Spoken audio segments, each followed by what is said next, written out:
Olá, sejam bem-vindos a mais um vídeo de sistemas operativos, agora a falha ou API de baixo nível.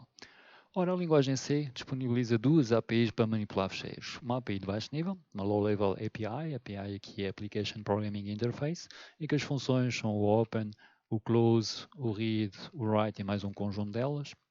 São basicamente funções de encapsulamento chamadas aos sistemas. O que elas fazem é basicamente fazem recurso às chamadas ao sistema do sistema operativo. São assentes em descritores do tipo fecheiro, do tipo int, portanto, basicamente, o descritor, o manipulador do fecheiro vai ser um valor inteiro, que corresponde a um índice na tabela de processos abertos, já iremos ver isso daqui a pouco, e fazem uso daquilo que se chama de bufferização no kernel, ou seja, vão usar memórias de amortecimento a nível do kernel do sistema operativo, daí o baixo nível ocorrer todo a nível do sistema operativo, não é? Está aqui indicado, portanto temos a API, as funções, e essas funções usam memória tampão, os tais buffers, ou memória temporária, que são memórias que fazem parte do kernel space. Ou seja, essa API faz um uso de chamadas ao sistema, de serviço do sistema operativo e o uso da própria memória do sistema operativo, o que a torna relativamente pesada, não é? O conceito aqui de pesado é que, obviamente, uma chamada ao sistema obriga o processador a comutar para um modo privilegiado, o que leva a um certo consumo a nível de instruções, ou seja, é computacionalmente oneroso esse mecanismo. Se também te chamar a atenção, que a bufferização é um mecanismo que visa diminuir o número de acessos ao dispositivo físico. Não é? Como nós sabemos, os fecheiros residem em discos, em pens, etc. São dispositivos lentos comparados com o CPU e com a memória do sistema e, portanto, tudo conseguir diminuir o número de acessos a esses dispositivos irá, obviamente, tornar o sistema mais eficiente. Portanto, aqui o objetivo de usar as memórias temporárias, os tais buffers, será que, por exemplo, em vez de escrever diretamente para o disco, escrevem-se para esses buffers. Quando o buffer está cheio, aquilo é despejado. Portanto, existe só uma operação de escrita, por exemplo, que leva logo 1024 bytes. É esse o objetivo de existir bufferização a nível da interação com dispositivos de entrada e saída. A outra API é uma API de alto nível, que está aqui representada, que está no espaço do utilizador, e essa API de alto nível é caracterizada pelas funções fopen, fclose, fprintf, o nosso bem conhecido fprintf, né? Portanto, muitas das funções até começam pela letra F, e são similares à API de baixo nível, pelo menos em termos de funcionalidade, orientada a canais e stream, portanto aqui já não falamos em descritores propriamente dito, falamos no file asterisco e falamos em canais, não é? Sejam canais ou a designação anglo-saxónica de streams, não é? Que também quer dizer fluxo. E o bufferização, portanto o amortecimento agora já ocorre a nível do user space, quer dizer o quê?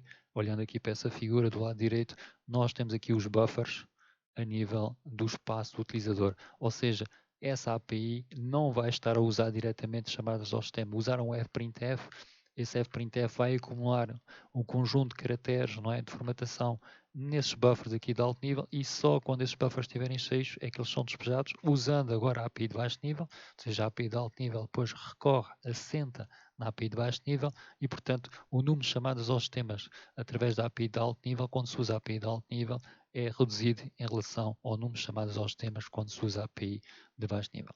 Resumindo aqui, portanto, o nosso objetivo na manipulação dos fecheiros é transferir dados de ou para a memória, isso para dispositivos de memória persistente, como os discos, por exemplo, e são usados através da API de baixo nível e de alto nível os buffers para permitir que essa transição, portanto, esse passar de dados, seja para o disco ou no sentido inverso, seja feito através de memórias temporárias e, portanto, reduzindo o número de acesso ao dispositivo físico propriamente dito.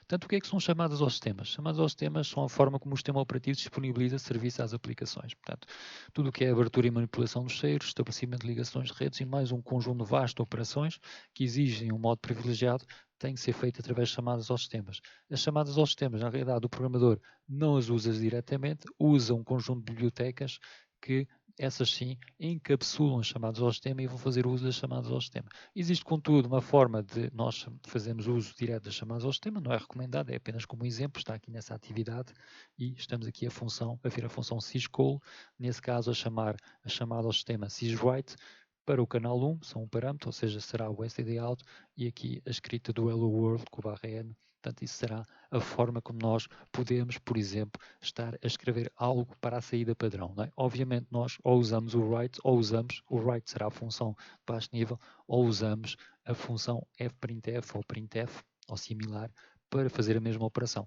Contudo, quando nós usamos, por exemplo, o printf vai usar o write, que por sua vez vai chamar a chamada ao sistema syswrite, como está aqui indicado.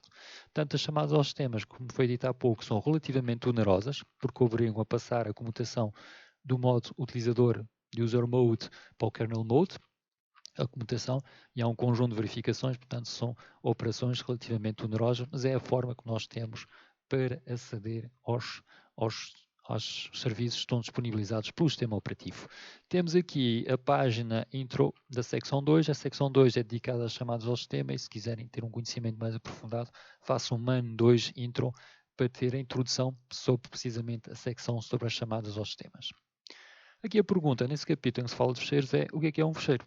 A nível de informática, nós sabemos que um fecheiro é uma forma de guardar informação, de organizar informação num suporte persistente, um disco. Um suporte persistente aqui no sentido que, se tudo correr bem, não é? Nós ligamos o PC, desligamos o computador e quando voltamos a ligar a informação estará outra vez no disco, portanto terá persistido ao desligar da energia elétrica do nosso dispositivo e também quando ocorre um crash, etc, etc. E um fecheiro, à boa maneira informática, é um conjunto de zeros e uns, portanto, o que existe um fecheiro é caracterizado por zeros e uns, que são depois agrupados em bytes, que depois terão um determinado significado. Como exemplo, temos aqui um fecheiro PNG, portanto, esse ícone que está aqui, não é esse? Sistemas operativos com esse nome que está aqui indicado, depois usamos aqui um visualizador de conteúdo em binário. Aqui o visualizador usa, como é a maior parte deles, como é óbvio, a representação hexadecimal para nos mostrar cada um dos bytes do fecheiro. E se olhamos aqui, vemos que está aqui a sequência 54E47, que corresponde a ASCII, portanto, em PNG. Portanto, qualquer fecheiro PNG inicia-se por essa sequência, não é uma forma de identificar um fecheiro PNG, o próprio formato PNG aí se obriga. Não é? Se olhamos aqui para o lado direito, nessa parte diz Decoded Text, é o visualizador binário a tentar interpretar o conteúdo de bytes que estão aqui como sendo texto. Obviamente é bem sucedido no PNG, também nessa opção IHDR, mas contudo aqui nessa parte aqui mais abaixo, ou seja, quando ele está a mostrar a interpretação em texto desses bytes que estão aqui, já não faz sentido porque aquilo já não é texto, não é? Já será a própria representação binária da imagem no formato PNG.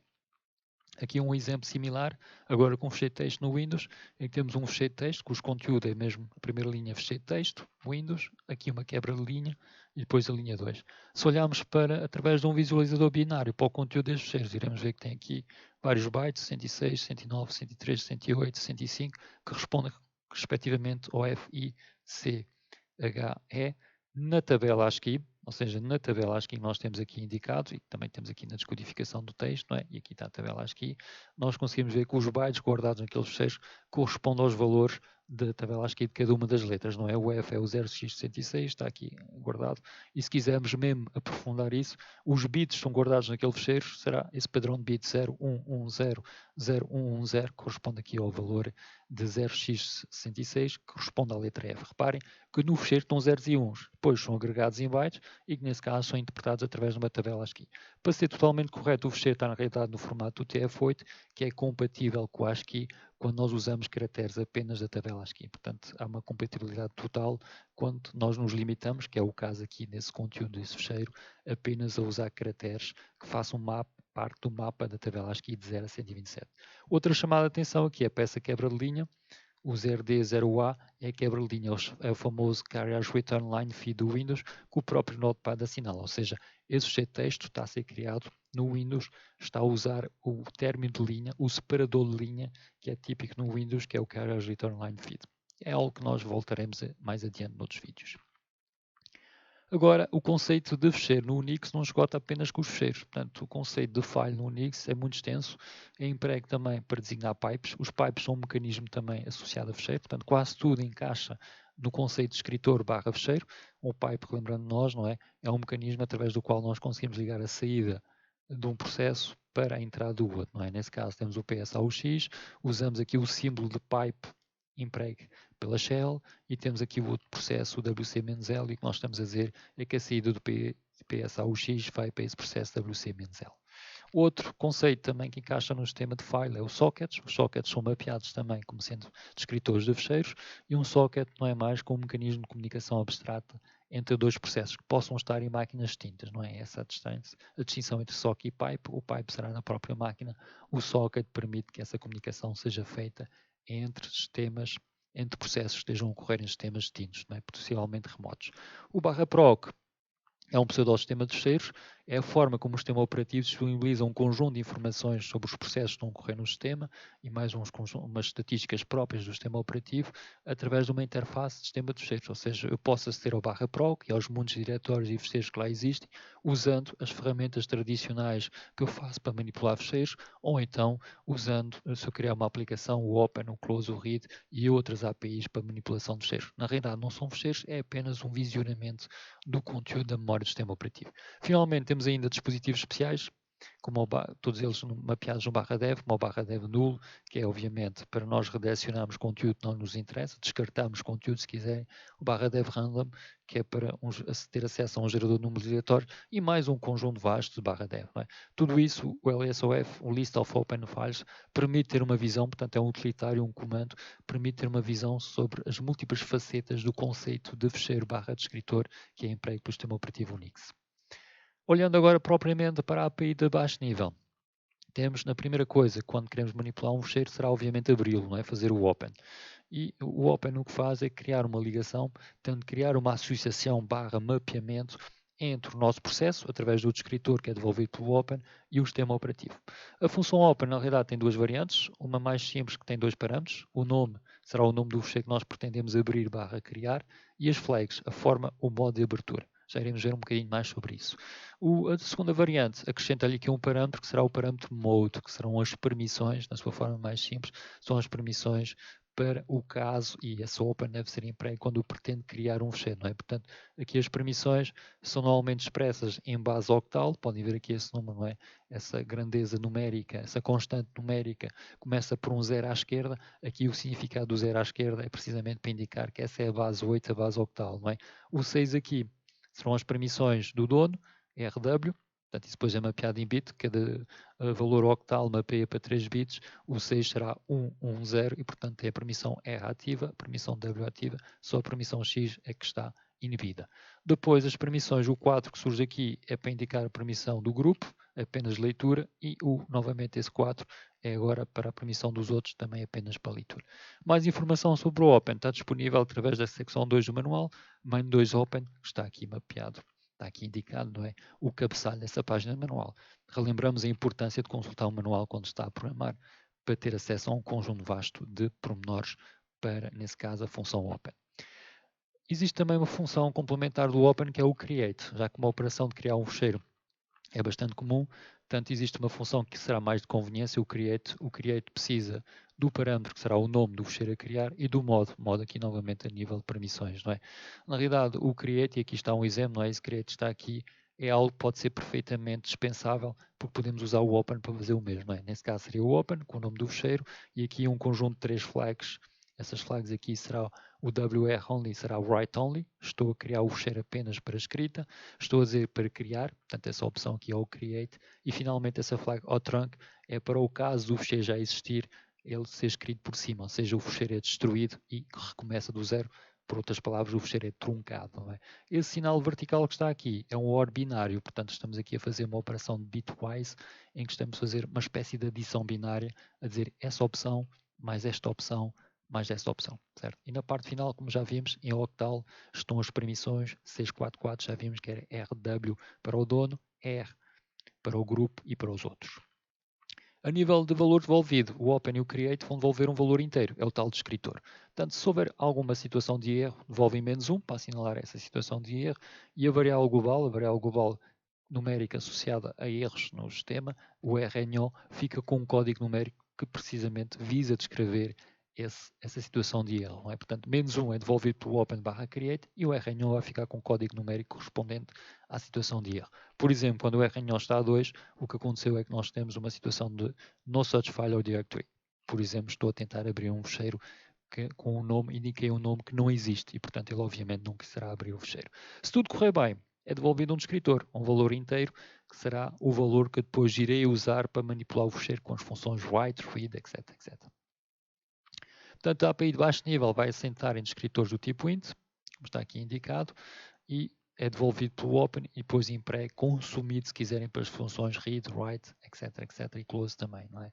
Esse valor inteiro, na realidade, corresponde a um índice, portanto, o valor que é devolvido pelo open corresponde a um índice, o tal descritor corresponde a um índice da tabela de escritores abertos. Essa tabela tem sempre como fase inicial os valores do std in, portanto, o índice 0 corresponde ao canal de entrada padrão, o std out, que será o canal de saída padrão, e o canal de erro, que será o 2, que, portanto, o canal onde devem ser enviados as mensagens de erro relativamente à nossa aplicação. Se eu agora abrisse um fecheiro no Open, seria expectável que o descritor devolvido fosse o 3, porque é o primeiro descritor que está aqui livre na tabela. Abrindo outro fecheiro será o 4 e assim por diante. Quando eu fechar um fecheiro, por exemplo, o fecheiro 1, através do close, este descritor fica novamente livre para ser atribuído, por exemplo, se fizer uma nova abertura de um outro fecheiro qualquer, não é? Portanto, na realidade, um descritor não é mais que o índice que está associado à tabela de descritores abertos e é o índice que nos permite depois manipular o fecheiro. Em termos do uso de escritor, como está aqui indicado, usualmente fazemos, obviamente, temos uma variável, essa variável atribui-lhe um valor através ou do create ou do open e depois usamos essa variável para manipular o fecheiro. Nessa atividade está aqui descrita. Temos a criação de um fecheiro, portanto, e depois a análise de quais é que foram as permissões que estão aqui indicadas, não é 0755, quais é que são as permissões do fecheiro a.txt que foi criado. Basicamente aqui temos a forma tradicional de nós gerirmos erros. Portanto, se houver um erro igual a -1, aqui indicamos que não conseguimos criar o fecheiro. Poderíamos ou não mostrar aqui o valor do RNO ou a string correspondente ao RNO, não é o caso, e depois, nesse caso, assumimos que é um erro fatal e, portanto, terminamos. Fica então essa atividade em que o código está disponível aqui nesse PASBin. E por agora é tudo.